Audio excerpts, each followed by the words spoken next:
parle toujours du sommet de Visegrad qui a été tenu à Budapest, la capitale hongroise, et auquel a participé le président Abdel Fattah el-Sisi. Pour plus de précisions, nous avons le plaisir d'avoir avec nous en ligne, en direct, Madame Passante Fahmi, qui est experte en économie. Bonsoir Madame Passante Fahmi. Bonsoir Madame.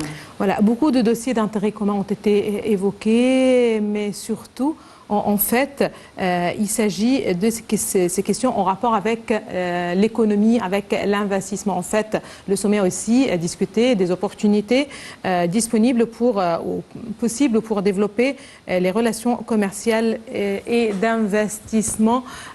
Quel est l'intérêt pour l'Égypte, en fait, pour participer à ce rassemblement ou aux réunions de ce sommet? Tout d'abord, Monsieur le Président, depuis qu'il a été élu, il a pris la responsabilité, il avait une vision très claire que le monde a changé et va changer davantage, de telle façon que tous les pays, et je répète, tous les pays, doivent coopérer ensemble sur le côté économique pour commencer. Parce que l'économie, c'est la colonne vertébrale de n'importe quel pays et c'est les points principaux d'une stabilité sociale et la paix aussi sociale. C'est-à-dire, sans une économie développée dans tous les pays, on n'aura jamais sur Terre la paix. L'immigration illégale, c'est pas un mot à dire, c'est un très grand problème. Et après les problèmes qui ont été développés à cause du changement du climat et aussi l'alimentation, l'eau, il y a une longue liste. Mais Monsieur le Président avait toujours une vision que la coopération internationale est très importante. Chaque pays a des côtés à offrir et d'autres pays ont des côtés à accepter. Les pays européens, c'est une région très importante. Et nous, en Égypte, on est sur la Méditerranée. Nous sommes aussi l'entrée vers l'Afrique. On a des activités régionales, à droite, à gauche, partout. Alors, Monsieur le Président avait toujours la vision que la coopération entre les pays, coopération, non compétition, parce que dans le passé, la compétition qui n'a pas été bien calculée a créé des problèmes très sérieux, surtout pour les pays pauvres. Maintenant aussi, avec le changement du climat, avec les maladies, avec l'immigration illégale, avec l'instabilité, le besoin d'avoir une coopération mondiale, surtout en Europe. Et ces 4 pays-là, c'est en centre de l'Europe. On peut développer des relations économiques pour le bien, pour les deux parties. C'est-à-dire, dans l'histoire, c'était toujours une compétition où une partie est gagnante et les autres parties sont perdants, ou au moins ils n'ont pas le minimum pour vivre. Ça a créé beaucoup de problèmes. Alors, Monsieur le Président, je répète, il a une vision de développer la coopération avec tous les pays du monde. Il n'a pas laissé des pays dans le monde entier où il n'a pas fait l'approche comment coopérer ensemble. Pourquoi? Parce que maintenant, il y a des problèmes beaucoup plus sérieux. C'est le changement du climat, c'est l'alimentation, c'est l'immigration illégale, c'est le Covid et d'autres maladies, c'est la pauvreté, le crime, c'est une longue liste. Alors, cette longue liste peut être résolue ou on peut mettre des solutions à travers la coopération mondiale avec tous les pays du monde, non seulement les pays de la région, mais les pays qui nous entourent. Très bien. En fait, ce rassemblement de ces pays représente le 5e le plus important en Europe, si on parle économie. À quel point une telle participation de l'Égypte, et justement pour rappeler là que l'Égypte est le seul pays du Moyen-Orient qui a été invité aux réunions justement de ce rassemblement, à quel point justement ça pourrait encourager ou relancer l'économie ou les échanges économiques et d'investissement entre l'Égypte et ce bloc? Bien sûr, ils ont une vision claire eux aussi, et ils ont vu que l'Égypte, bien sûr, à cause du développement qu'on a fait durant les 6 années qui ont passé, et ça va continuer, nous avons une stratégie claire, on a développé notre économie, on a des plans très optimistes pour une vie décente, on a l'infrastructure, notre vision est claire, et c'est pour cela que nous pouvons jouer un rôle très important l'entrée vers l'Afrique, la coopération régionale à droite et à gauche, la coopération sur la Méditerranée et avec les pays africains aussi et le monde entier. Mais ce groupe-là voit très bien que l'Égypte est capable de jouer ce rôle de coordination de l'entrée vers l'Afrique et les régions aussi qui nous entourent, que ce soit Est ou Ouest. Pourquoi? Parce qu'on est prêt. Et ça, c'est très important. On est prêt avec l'infrastructure, avec les lois, avec une politique fiscale avancée, politique monétaire. On a des banques très solides, des réserves assez élevées, une monnaie stable. Et nous avons aussi comme on appelle, tous les rapports qui ont été développés durant les mois passés par les institutions mondiales incite que l'Égypte aura un rôle dans le futur aussi très important. C'est pour cela que sous ces pays-là, ils savent qu'une coopération entre ce groupe et l'Égypte peut vraiment créer, comme on appelle, win-win situation. Tout le monde est gagnant.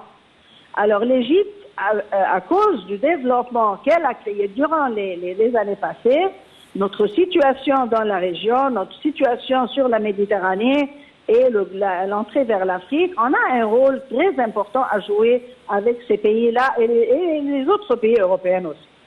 Très bien.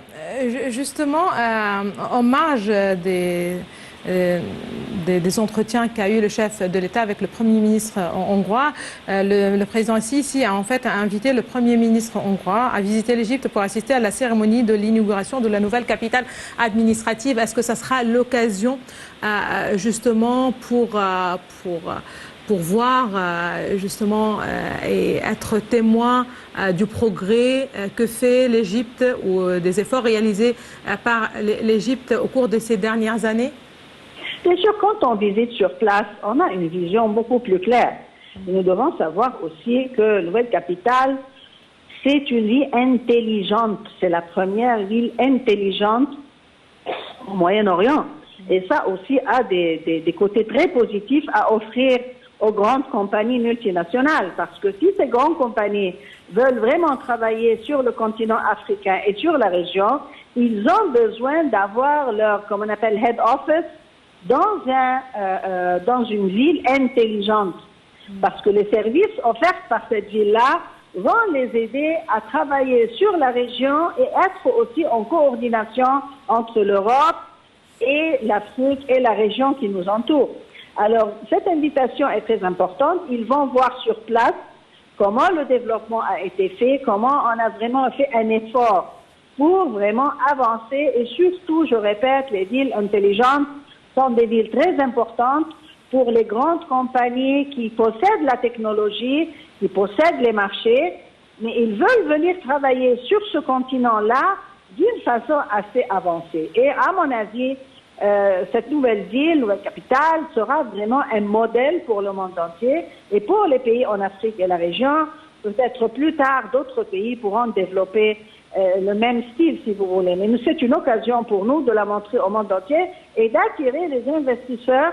Et je répète, leur head office, je ne trouve pas le mot en français, peut être établi dans cette ville et servir, si vous voulez, la région tout entière et être en coordination entre l'Europe, l'Afrique et les régions qui nous entourent, et le Moyen-Orient.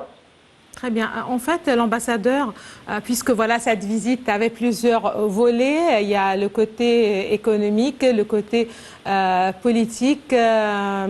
Certainement, on parle de différents dossiers, ainsi certainement que les dossiers d'intérêt commun, les dossiers régionaux, le rôle que joue l'Égypte dans la région. Mais il y a justement un détail très important. Il s'agit des questions de droits de l'homme. En fait, l'ambassadeur de l'Égypte à Budapest a mis le point sur l'appréciation qu'accorde le côté hongrois ou la Hongrie au rôle joué par l'Égypte au Moyen-Orient. Il a aussi salué, ou précisé que la Hongrie salue les efforts déployés par l'Égypte et les réalisations qui ont été achevées par l'Égypte dans les différents domaines politiques, économiques, sociaux au cours des 7 dernières années. Mais il a aussi rappelé que l'Égypte soutienne l'Égypte au sein de l'Union européenne et au niveau international aussi.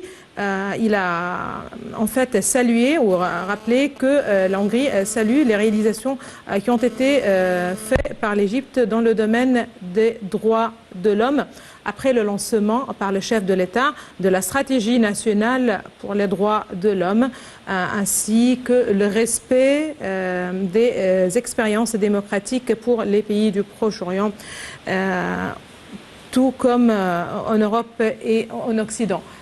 Justement, c'était peut-être l'un des points les plus importants. C'était donc l'occasion aussi pour le président Sisi d'insister sur le respect total des droits de l'homme et des efforts déployés par l'État pour aussi assurer la dignité du citoyen, parlant certainement de l'initiative Vie décente. Non seulement la vie décente, bien sûr, la vie décente, ça c'est un projet géant qui va changer tout à fait le niveau de vie pour les Égyptiens. Et ça, c'est vraiment un projet de droits de l'homme. Et on a commencé beaucoup avant ça aussi par combattre les bidonvilles. On ne peut pas nier que les gens qui vivaient dans les bidonvilles, c'était une vie inacceptable. Aussi, les gens qui vivent dans les gouvernorats et les villages ont été laissés pour des décades. Ça, c'est inacceptable. C'est humiliant même. Alors, Monsieur le Président, quand il parle des droits de l'homme, il ne parle pas juste pour lancer des mots. Il y a sur place, on a vu sur place comment la vie a changé pour les habitants des bidonvilles et comment la vie va changer pour les gouvernorats et les villages. Et ça aussi, ça va vraiment offrir une vie décente au peuple égyptien, mais en même temps, ça va changer tout à fait comme on appelle, la structure de l'économie égyptienne, de telle façon, surtout l'économie verte et l'économie bleue et les industries basées dessus, vont être développés davantage. Alors là, nous avons sur place, comme on appelle, une expérience vue par tout le monde, touchée par tout le monde. C'est pas question d'écrire des rapports. Vie décente et combattre les bidonvilles, à mon avis personnel, ça vraiment, c'est le premier pas vers les droits de l'homme. Très bien, il y a la vie décente, il y a les bidonvilles, mais aussi il y a ce projet énorme pour moderniser les villages égyptiens. Merci beaucoup à vous, Madame Passante Fahmy, vous êtes experte en économie. Merci beaucoup